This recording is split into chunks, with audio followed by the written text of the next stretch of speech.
हमने अनेक उपलब्धियां हासिल की हैं और पृथ्वी में छुपे अनेक अद्भुत और रहस्यमय खोज की है। लेकिन समय के साथ हम दिल की गहराइयों से सोचते रहे हैं कि हमें किस तरह से अमरत्व प्राप्त हो। हम शाश्वत रहने की शक्ति से पूर्ण जल पिए जिससे उम्र बढ़ने की प्रक्रिया वहीं रुक जाए। समय के साथ शारीरिक क्षय एक ऐसी प्रक्रिया है जिसे हम रोक नहीं सकते। साथ ही आयु बढ़ने के प्रभाव हमें विभिन्न प्रकार से दिखाई देते हैं और ऐसा ही एक प्रकार है कमजोर होती हड्डियां, ऑस्टियोपोरोसिस। ऑस्टियोपोरोसिस क्या है, किनको ये प्रभावित करती है, कैसे कोई इसे प्रबंधित करे? ये कुछ ऐसे प्रश्न हैं जिन्हें हम अपने आप से पूछते हैं। आइए डॉक्टरों की सहायता लेकर स्थिति को समझने की कोशिश करें। ऑस्टियोपोरोसिस एक हड्डी के ढांचे की बीमारी है जिनमें हड्डियों की ताकत पर असर पड़ता है और कमजोर होने पर फ्रैक्चर का जोखिम बढ़ जाता है। ऑस्टियोपोरोसिस को महिलाओं की समस्या के रूप में जाना जाता है, लेकिन ये स्त्री और पुरुष दोनों को प्रभावित करती है। ये एक रुचिकर बात है जो सांख्यिकीय दृष्टि से भी पुष्ट हो चुकी है कि ऑस्टियोपोरोसिस के सभी मरीजों का 5वां हिस्सा पुरुषों का है। विश्व के सभी भागों में फ्रैक्चर को इसका विज्ञान अलग अलग सांख्यिकीय आंकड़े प्रस्तुत करता है। यूरोप में 65 वर्ष के ऊपर के लोगों की संख्या 1990 के 6 करोड़ 80 लाख से 13 करोड़ 30 लाख तक पहुंचने की संभावना है, जबकि एशिया में इसी अवधि में इस संख्या के 14 करोड़ 50 लाख से 89 करोड़ 40 लाख पहुंचने की संभावना है। सिर्फ जनसांख्यिकीय रुझान ही विश्व में फ्रैक्चरों की संख्या के 1990 के 13 लाख से सन 2050 तक 63 लाख पहुंचने की संभावना है।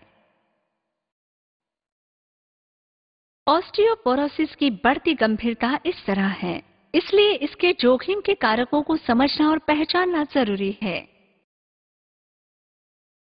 ये कारक उन ऑस्टियोपोरोटिक फ्रैक्चर से संबंधित है जिनमें लो पीक बोन मास, हार्मोनल कारक, कुछ ड्रग्स जैसे ग्लूकोकॉर्टिकॉइड्स, धूम्रपान, कम भौतिक गतिविधि, कैल्शियम और विटामिन डी का कम प्रयोग, जाति, छोटा शारीरिक आकार और फ्रैक्चर का व्यक्तिगत पारिवारिक इतिहास।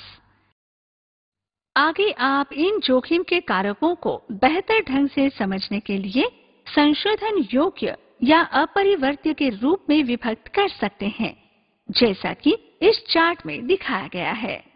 अब जब हमने जोखिम के कारकों की पहचान कर ली है, तो आइए अब कोशिश करें और समझें कि कौन से परीक्षण महत्वपूर्ण हैं। विशेष रूप से ऑस्टियोपोरोसिस एक शांत बीमारी, साइलेंट डिजीज है, जो चुपके से आती है और इसके कोई ऐसे लक्षण जल्दी नहीं दिखाई देते जो खतरे का संकेत है। जैसे जैसे रोग बढ़ता है, आप पीठ दर्द,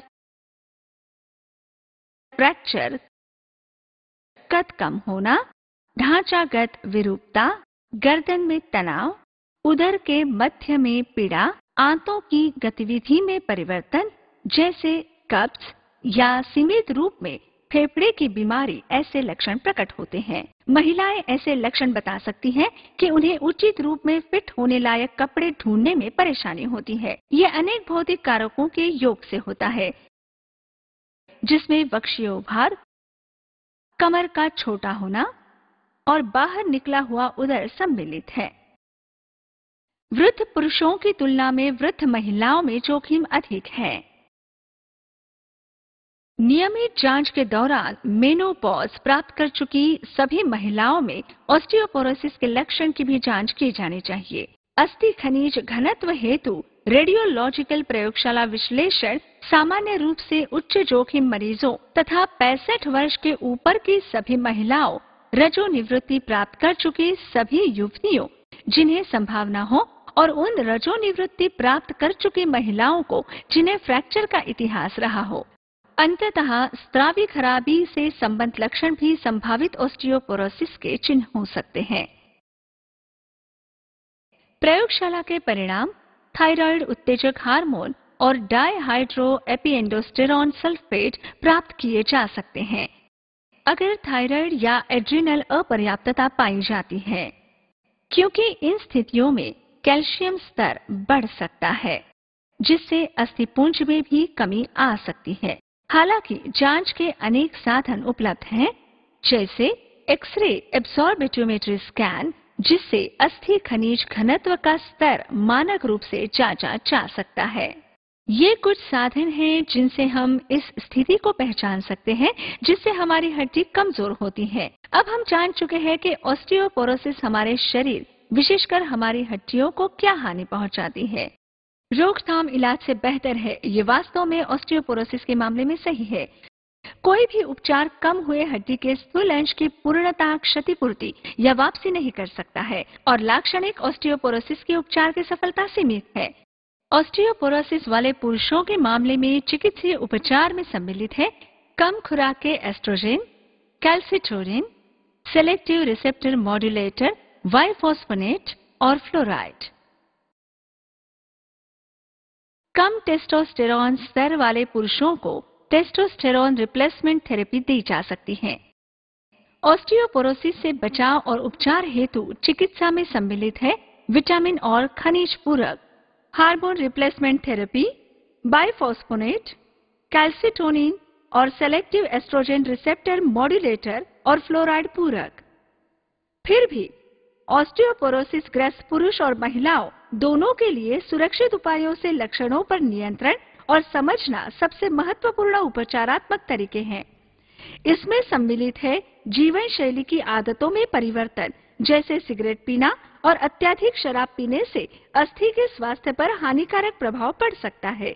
सिगरेट पीने के कारण कैल्शियम घुल जाने और कम होते एस्ट्रोजन स्तर के कारण अधिक तीव्र गति से अस्थि क्षय यानी बोन लॉस होता है। शराब पीना यानी सप्ताह में 7 से अधिक बार शराब पीना, इससे लड़खड़ाकर गिरने का खतरा अधिक रहता है और अस्थि खनिज घनत्व में कमी आती है। वजन ठीक रखने हेतु व्यायाम जैसे low impact aerobics, jogging, tennis, वजन के साथ स्ट्रेंथ ट्रेनिंग, नृत्य, बागवानी और चलना आदि हड्डियों और मांसपेशियों को मजबूत कर सकते हैं और इस प्रकार ताकत, लचीलापन और संतुलन में वृद्धि होती है। उच्च प्रभाव वाले व्यायाम जैसे दौड़ना, जिम्नास्टिक या हाई इम्पैक्ट एरोबिक्स अस्थियों को अत्यधिक उत्तेजित करती हैं। व्यायाम संतुलन, चाल, समन्वय, गुणधर्म, मांसपेशियों में शक्ति और वरिष्ठ व्यक्तियों में प्रतिक्रियात्मक समय में वृद्धि करता है। व्यायाम उच्च अस्थि खनिज घनत्व में भी योग करता है। बैठने, अच्छी और सही मुद्रा और सहायक तथा उचित जूते पहनने चाहिए। पोषण का मूल्यांकन किया जाना चाहिए तथा स्वस्थ और संतुलित आहार जो कैल्शियम और विटामिन डी से भरपूर हो लेना चाहिए। 65 वर्ष के ऊपर की महिलाओं में युवतियों की तुलना में आंतों द्वारा कैल्शियम ग्रहण क्षमता में 50% की कमी आ जाती है। इससे अतिरिक्त रीनल एंजाइमेटिक एक्टिविटी जो विटामिन डी के पाचक उत्पन्न करती है और कैल्शियम नियंत्रित करती है, उसमें भी रजोनिवृत्ति प्राप्त महिलाओं में कमी आ जाती है। इसमें इस आयु वर्ग की महिलाओं को पर्याप्त कैल्शियम और विटामिन डी या पूरक लेना आवश्यक होता है। कैल्शियम दूध, दही, पनीर, आइसक्रीम, मछली, शेलफिश या हरी सब्जियों जैसे अनेक प्रकार के पोषक स्रोतों से प्राप्त किया जा सकता है। किसी महिला द्वारा कैल्शियम ग्रहण किए जाने की मात्रा का पता लगाने के लिए आहार विश्लेषण किया जा सकता है। वो महिलाएं जो डेयरी उत्पाद नहीं लेती हैं, उनके बारे में विशेषज्ञ ये मान सकता है कि वो गैर डेयरी स्रोतों से लगभग 500 मिलीग्राम कैल्शियम प्रतिदिन ग्रहण कर सकती हैं।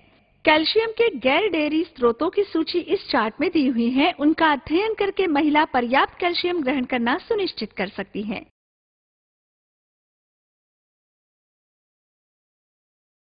ऑस्टियोपोरोसिस एक शांत बीमारी है, एक शांत हत्यारा जिसके विध्वंसकारी परिणाम महिलाओं के साथ साथ पुरुषों के लिए भी घातक हो सकते हैं।